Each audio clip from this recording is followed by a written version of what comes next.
Either student academy में खुश आमदीद। आज का जो हमारा सेशन है वो मैक्रो इकनॉमिक्स को लेकर है। आज हम बात करने जा रहे हैं important of national income GNP, यानी जीएनपी की जो स्टैटिस्टिकल इम्पोर्टेंस है वो क्या है। देखें बेसिकली ये क्या करता है, ये बहुत ज़्यादा इम्पोर्टेंट रोल प्ले करता है आपके लिए जब आप ग्रॉस नेशनल प्रोडक्ट की बात करते हैं। मैक्रो इकनॉमिक के अंदर ये सिग्निफिकेंट है क्योंकि ये बहुत सारे ऐसे डाटा, कॉम्प्रिहेंसिव डाटा प्रोवाइड करता है ऐसी चीज़ों के लिए जो इकोनॉमिक परफॉर्मेंस को मेजर करती हैं और इकोनॉमिक हेल्थ को जाहिर करती हैं किसी कंट्री की।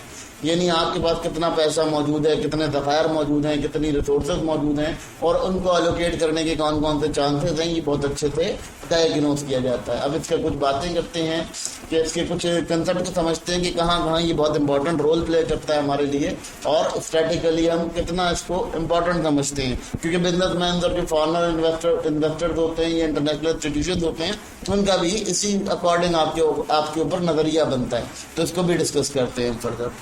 अब यहाँ बात करते हैं जी कि सबसे पहले कि इंडिकेटर ऑफ इकोनॉमिक परफॉर्मेंस। यहाँ पर इंडिकेटर ऑफ इकोनॉमिक परफॉर्मेंस ये ज़रूरी एक इम्पॉर्टेंट इंडिकेटर है किसी भी मुल्क की इकोनॉमी को एनालाइज करने के लिए, और ये इकोनॉमिक एनालिसिस की परफॉर्मेंस को वादे करता है। ये क्या करता है, ये आपकी गुड्स एंड सर्विसेज को बताता है कि आपके मुल्क में कितनी गुड्स एंड सर्विसेज प्रोड्यूस हो रही हैं और आपका नेशन जो है वो कितना काम कर रही है, जो कि आपको एक्सटर्नल अर्निंग हो रही है, यानी जिसे कहते हैं रेमिटेंस की अर्निंग हो रही है। ठीक है, तो ये आपको हेल्प करता है कि आपका जो कंट्री है उसकी इकोनॉमी ग्रो कर रही है या ठहरी हुई है या फिर उसमें कोई सुकड़ाव आ रहा, सुकड़ रही है। ठीक है, तो ये भी आपका बहुत अच्छे से वाजे किया जाता है इसी की वजह से, क्योंकि जीएनपी के जो स्टेटिस्टिक्स होते हैं उसी से हमें वाजे होता है तमाम चीज़। फिर आपको पता चलता है कि अगर आपकी जीएनपी हाई हो रही है तो आपकी नेशनल प्रोडक्टिविटी बढ़ रही है और आपका इनकम बढ़ रहा है, अदरवाइज आपका जो है वो लेवल डाउन होता रहता है। तो ये तमाम चीज़ें यहाँ आपको डिस्क्लोज की जाती हैं इसी के ज़रिए से। अब यहाँ पर क्या होता है, जीएनपी क्या सपोर्ट करती है, सबसे ज़्यादा इंपॉर्टेंट वो काम करती है आपका रहन सहन का जो मयार होता है उसको ये बड़े अच्छे से वाजे कर पाती है। कैसे दिखा पाती है, आपकी पर कैपिटा इनकम जो है उसको भी जाहिर करने के लिए बड़ा इंपॉर्टेंट किरदार अदा करती है। कि जीएनपी क्या करते हैं, आपकी पॉपुलेशन से डिवाइड कर देते हैं, आपको पता चल जाता है कि आपकी जो इनकम पर पर्सन है वो क्या है। ठीक है, जिससे आपका रहने का म्यार मालूम होता है, आपके मुल्क का स्टैंडर्ड पता चलता है।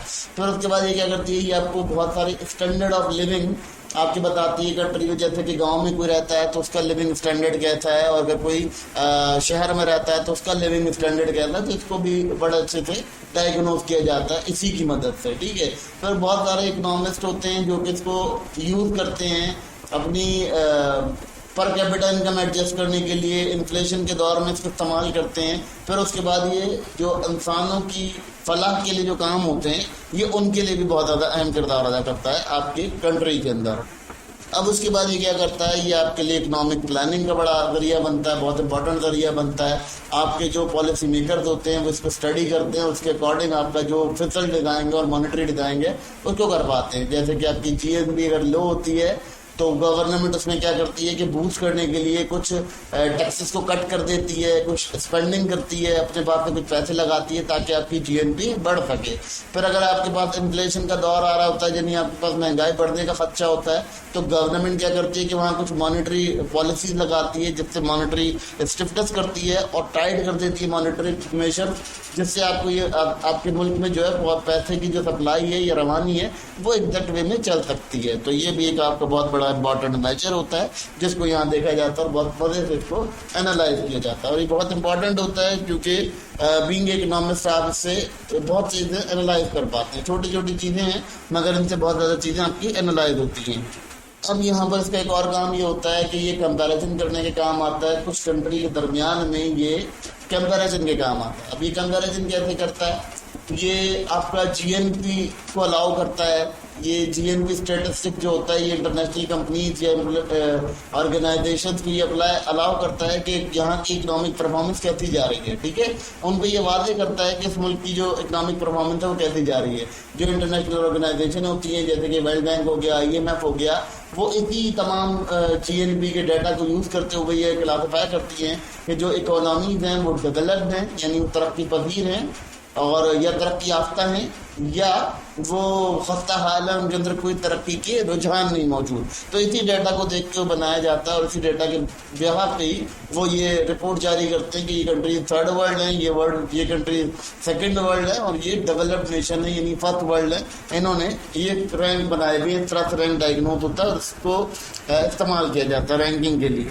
अच्छा, उसके बाद ये क्या करता है, ये बड़ा इंपॉर्टेंट किरदार अदा करता है कि आपका जो सेक्टर्स होते हैं उनको बड़े अच्छे से आइडेंटिफाई करता है। जैसे आपका एग्रीकल्चरल सेक्टर है, इंडस्ट्रियल सेक्टर है, आपको ये पता चलता है कि एग्रीकल्चरल सेक्टर ग्रो कर रहा है या आपका इंडस्ट्रियल सेक्टर ग्रो कर रहा है, या आपके पास जो है वो इसमें ग्रोइंग हो रही है किसी सेक्टर के अंदर, या कोई सेक्टर जो है वो अपनी परफॉर्मेंस तबाह कर रहा है। गवर्नमेंट को समझने में आसानी होती है। फिर उसके बाद क्या होता है कि उनको पता चलता है कि हमने जो रिसोर्सेज हैं या जो फाइनेंशियल डिसीजन हैं वो किस तरह से लेने हैं और किस तरह से इन इकोनॉमीज को खड़ा करना है। ठीक है, यानी इन सेक्टर्स को हमने काम करना है, इन सेक्टर्स के ऊपर हमारा जो एनालिसिस होगा वो डायग्नोज किया जाएगा। तो ये तमाम चीज़ें जो हैं वो डील की जाती हैं इकोनॉमी के अंदर। और ये जो स्टैटिक्स होती है जीएनपी की, ये बहुत ज़्यादा किरदार अदा करती है इन तमाम मराइल के अंदर, इसीलिए इसे समझा जाता है और इसे क्लैरिफाई किया जाता है।